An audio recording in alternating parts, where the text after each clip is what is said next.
أعوذ بالله من الشيطان الرجيم بسم الله الرحمن الرحيم. Supplicate to your Lord humbly and secretly. Surely he does not like those who cross the limits. Commentary. Mentioned in previous verses were particular manifestations of the perfect power of Allah Ta'ala and his major blessings. The present verses lead us to consider when he is the master of perfect power, the center of all blessings, and the Lord of all the worlds, it naturally follows that he should be the one to be called upon and prayed to under all circumstances, whether in distress or in need. The attitude of bypassing him and turning towards some other direction is ignorance and failure. Along with it, identified in these verses are some rules of etiquette to be followed when making dua, prayer, or supplication. If due consideration is given to these rules, the hope that a prayer will be answered increases. The meaning and etiquette of dua and dhikr.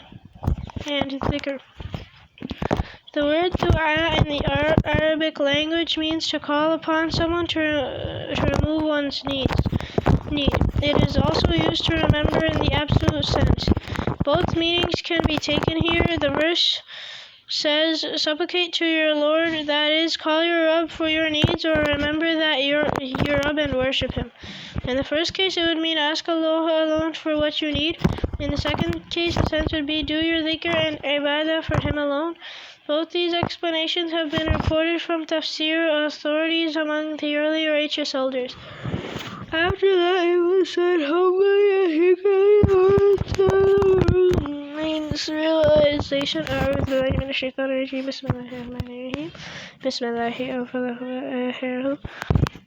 Means realization of inability, humility, and submission in a refined spirit of self-abasement, not found in the English language and its modern secular cultural context. And the word khufya means secret, secluded, or private, as opposed to open and public as used in English too. But with no relevance to the dominant sense of secret in English, bearing on the mysterious, the occult, and the whole field of espionage.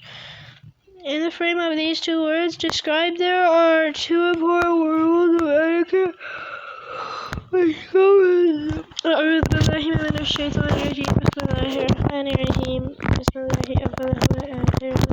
which govern dua and dhikr. First of all, in order that dua be answered, it is necessary that one appears before Allah Ta'ala as weak, helpless, and simply unable to hold on his own, modest and humble, and submits to him with a total negation of what is supposed to be pride, dignity, honor, ego, or self-view, and that makes it dua.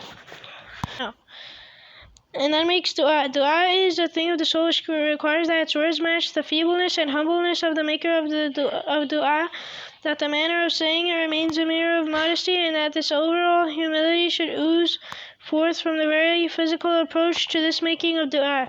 Given this anatomy and profile of dua, the common practice of making dua these days cannot really be called the making of dua. It would rather be the reading of it. What happens most of the time is that we do not know what we are saying, and it has become a routine, as we notice in common masajid. Imams would usually read some words of dua in the Arabic language which they have memorized, and do this at the end of salah. Most of the time, in some areas, the imam themselves do not know the meaning of and sense of what they say, even if they do know it. At least the less knowing participants of the congregation are virtually unaware of what is being said.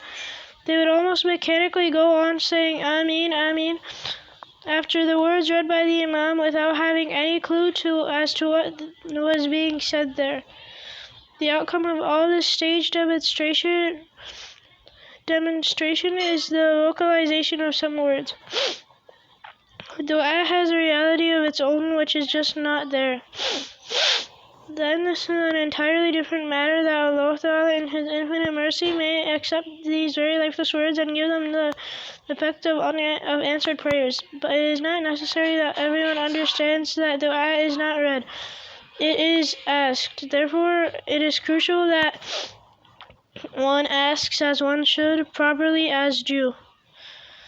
Then there is another aspect of dua. If a person does know the meanings of words of his dua and even understands what he is saying, still if it is not accompanied by a proper approach, manner, and physical bearing, the dua stands reduced to a bland claim to which no created servant of Allah is entitled.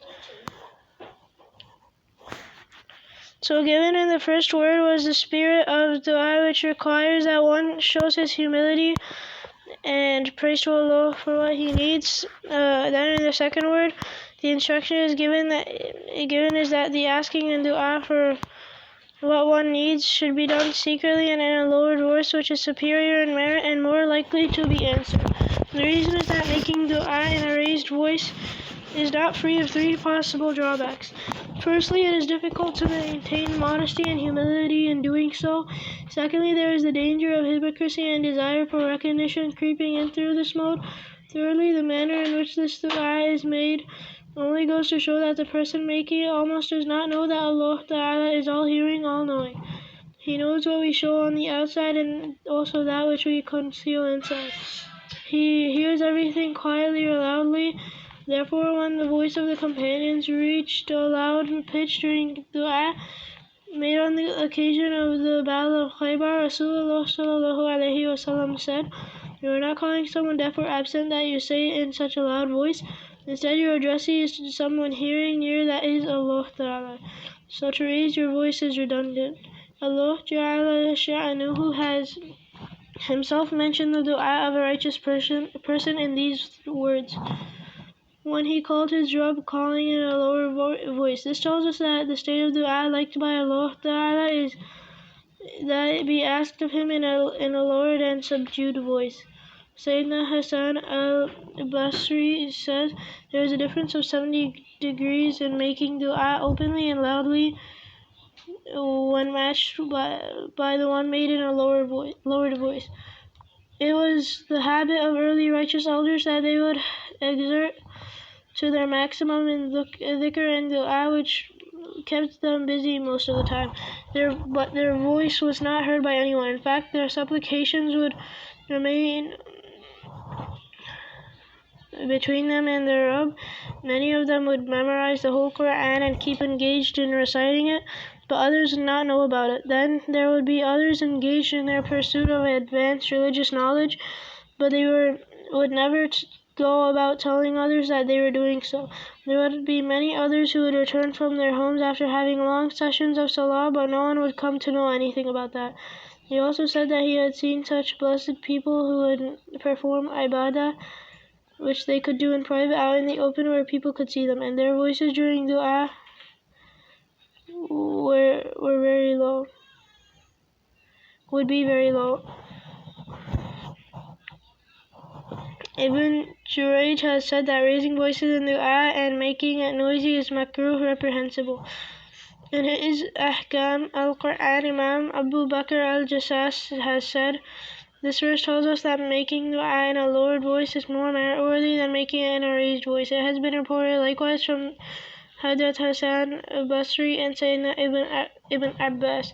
This verse also tells us that the Ameen said at the end of Surah al-Fatiha should also be said in a lowered voice, which is more merit-worthy, because Ameen, Amen, so be it, is also a dua.